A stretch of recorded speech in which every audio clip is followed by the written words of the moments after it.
Lou. Both of us look forward to hosting these moving forward. We had a productive caucus meeting today in a new room, but the same energy and excitement amongst our colleagues welcoming the new members, of course, to Congress. Democrats are unified. House Democrats are unified. You saw that yesterday.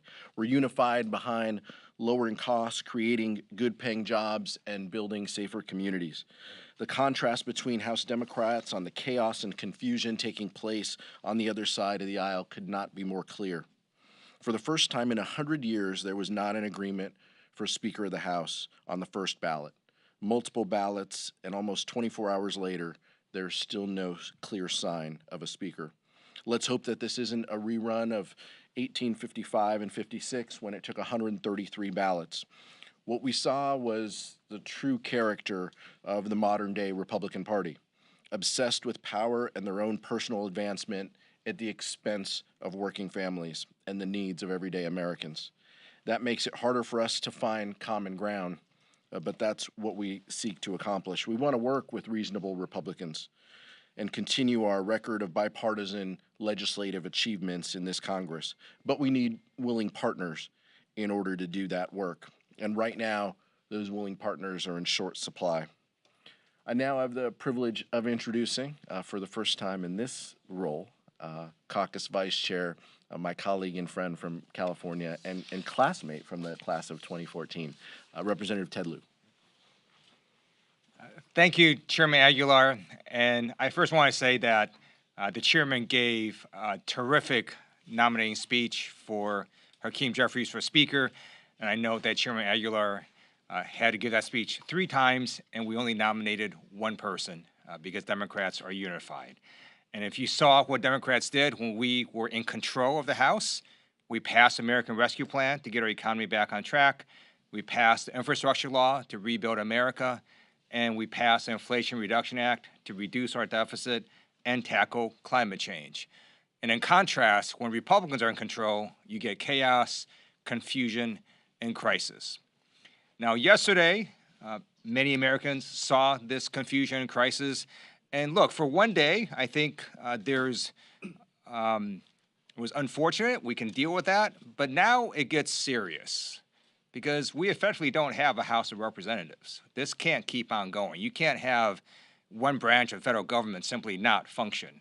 And so I hope that Republicans are able to nominate and unify behind one person, whoever that may be, because we need Republicans to govern if they can.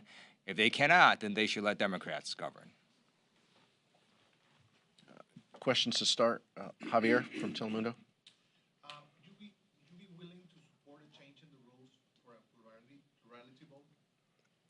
Look, these are all hypotheticals. Something like that has been done historically in the past. We're not going to entertain that from this podium. Right now, our caucus is prepared to advance the name of Hakeem Jeffries, the lead vote getter for the first 3 ballots. That's what we plan to do right now. But look, we understand the options in front of us. But we're not going to engage in any hypotheticals at this point. Go. For a House that is not making agreements in the basics, what does that tell to the American people about the new Congress? I think it's unfortunate. As the vice chair said, this is who they are. Crisis, confusion, disarray. It's unfortunate that's what the modern day House Republican Conference looks like. But we knew that. We knew that going in to this, and they've delivered exactly who we thought they were in that respect. It's unfortunate, and as the vice chair mentioned, this is going to start to impact, operations, of the House moving forward. We want to find that common ground. We hope that there are Republicans that we can work with in the future, but this is the key organizing principle of Congress, which is the first item of business before our members can take their oaths, and it's unfortunate. I feel bad for the relatives, the spouses, partners, and family members who came to town for new members. Some of them might have to depart town we remember being new members and what that was like to take a picture, even with the speaker of the opposing party. Like, a lot of people spent so much time and energy to win these offices on both sides of the aisle. And I feel for those family members who now have to navigate those travel plans. Max? Have you heard reports from any of your members being approached by moderate Republicans about potentially backing a unity candidate for Speaker? Again, I mean, these the hypotheticals. I haven't been approached about any of that. We know that some of those have been reported, and some of those I don't think there's a lot of basis. In fact, we've been very clear that we want to work. We want to work to deliver legislative achievements to the American public. If there was something that was real, we would look at that. But I haven't seen any proof that Republicans are willing to engage. Lisa? Sort of an easy one, but we're at this point where there are no committees, there are no House rules. I believe you all are not members of Congress yet. I believe you are. Tell us about what your status and what is this time like right now, and what does it mean for your ability to get things done as members? We haven't been sworn in. We're representatives elect. I'm told that the rules, the laws still apply to us, but we're representatives elect waiting to take an oath. But there could be a point at which it does mean something to the constituents that we serve. Whether we can engage in casework on their behalf and help individuals navigate the federal bureaucracy, back at home. We want to do everything we can to help.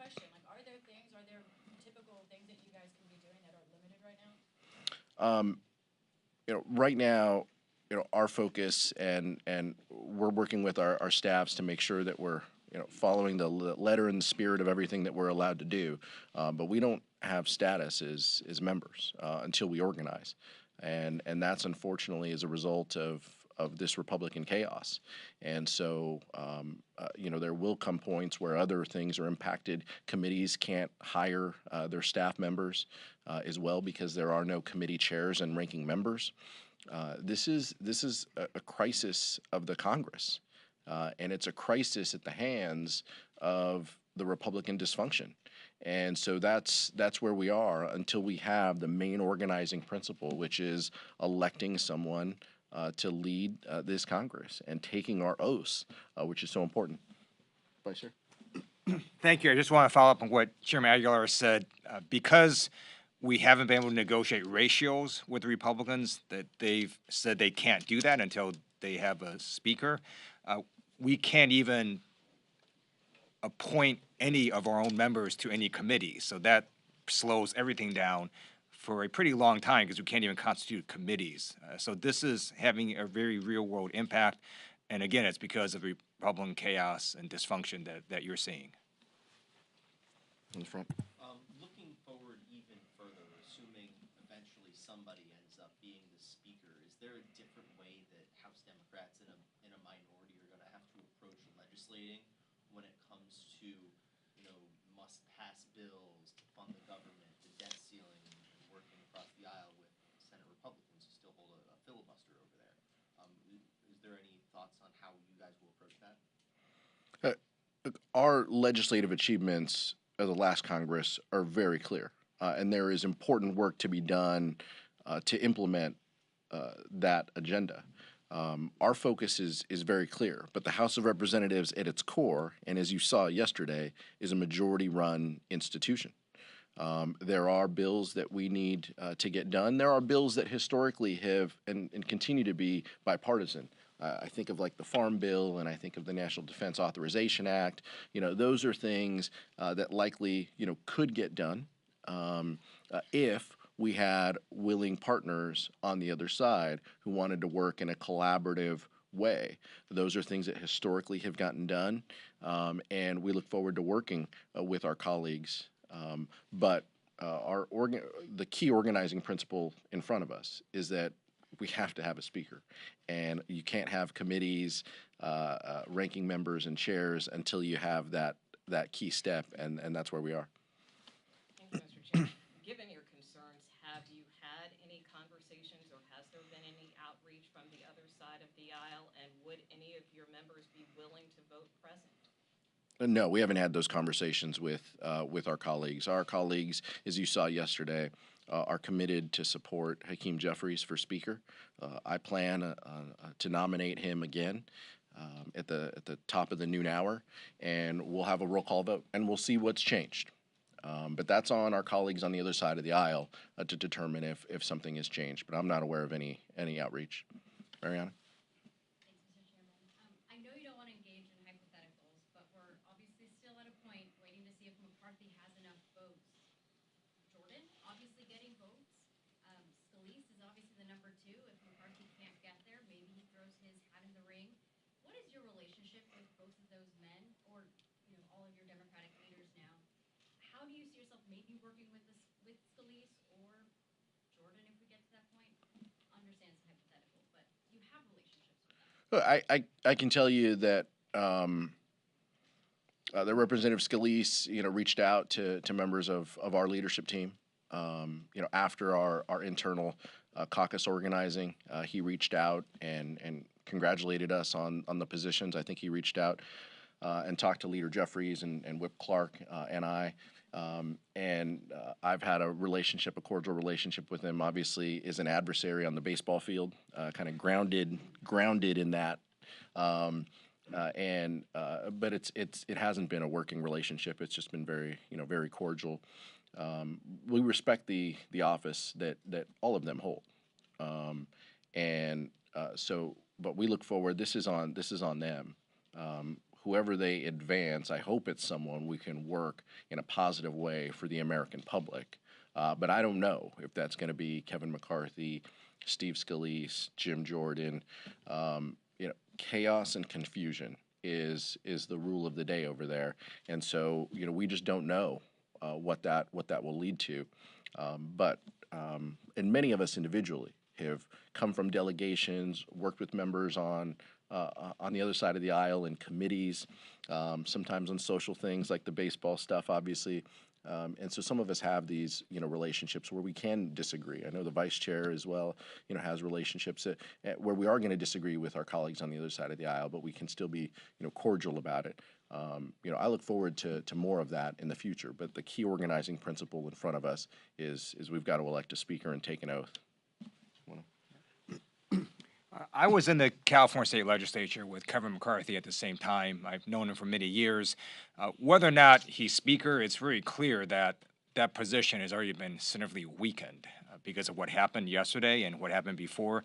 Essentially, Kevin McCarthy has agreed that if he were to be Speaker, he could be fired at any time if 5 members basically said they wanted to have a motion to vacate.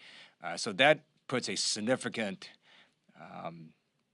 leverage opportunity for the caucus and the Republicans to do whatever they want to fire their own speaker. So I don't know what's going to happen, but I know they've already weakened that position just by having that agreement. Amen. Mr. Chairman, given all the uncertainty going on right now, January 6th, the 2-year anniversary is coming up on Friday. I wanted to know if you had any thoughts, given your role on the committee and with everything going on right now with the speaker's race, there is that cloud of January 6th, the 2-year anniversary on Friday. So I want to know if you had any thoughts on Friday. Yeah, it's not lost on me the week that we obviously have this in front of us, and the organizing that this Congress has to do, but it's not lost on anyone on our side of the aisle the importance and significance of January 6th this Friday. I look forward to participating in events or in any opportunity that allows me to reflect on that day. All of us in the chamber have our experiences personally from that day, but what that means to the officers who protected this chamber and held that last line on our behalf, and the threat that democracy faced that day. But for me personally, the wind down of the January 6th committee, the respect and reverence that I hold for Benny Thompson and Liz Cheney and the other members of the committee for the work that they did in advancing that final report. It's something that I still probably haven't taken in as much given the aggressive schedule that we've had and the importance of the work that is in front of us. But my belief is that Leader Jeffries will in some way demonstrate that House Democrats are committed to remembering that day and the sacrifices of those who protected this place, this chamber, and this democracy. Scott. Scott. I know the committee itself has disbanded now in the new Congress, but do any of the committee members have any plans to promote the report itself, the findings of the report in any sort of public fashion, in speeches or any public appearances? Vice Chair's been keeping me busy doing this job, so that's my focus. The caucus work and the caucus role that I occupy is the primary focus of me and my office. We spent so much time, and some of you I've said this to privately, and I probably shouldn't say this publicly, but it kind of feels like camp. The 9 of us spent so much time together.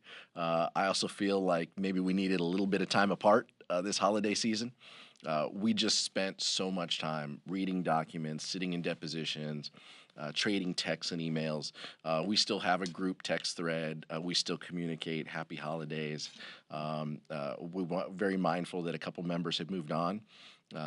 Very thankful for their service and wish them all the best in their future endeavors. And I look forward to staying in contact with those members, the retiring members specifically, Liz and Elaine, Stephanie and Adam. The time and space we occupied, 18 months doing that work, just personally means so much to me as a legislator. But at the appropriate time, look, if there's invitations, if there's things, if those members want to get together, whether it's in a social occasion or whether it's in something more formal to talk about the work that we did, I'd welcome that opportunity. But right now in front of us, this is the job I have. This is a job the vice chair and I asked for, and the thing that I want to do, and I want to do it well. Thank you, guys. Yeah. On January 6th. First, I just want to say Chairman Aguilar did an amazing job on the January 6th committee, as well as the entire committee. And the significance of January 6th wasn't just the attack on our Capitol. It was why it was that day. It's because it was certification of the Electoral College results. Imagine if we had to do that right now. We couldn't, because we don't even have a House of Representatives that's been sworn in. So I ask American people, 2 years from now, would they want a Republican majority in the House who couldn't even get together and swear in members? I don't think American people are going to want that. I hope they consider that 2 years from now. Thank you. Are you going to oppose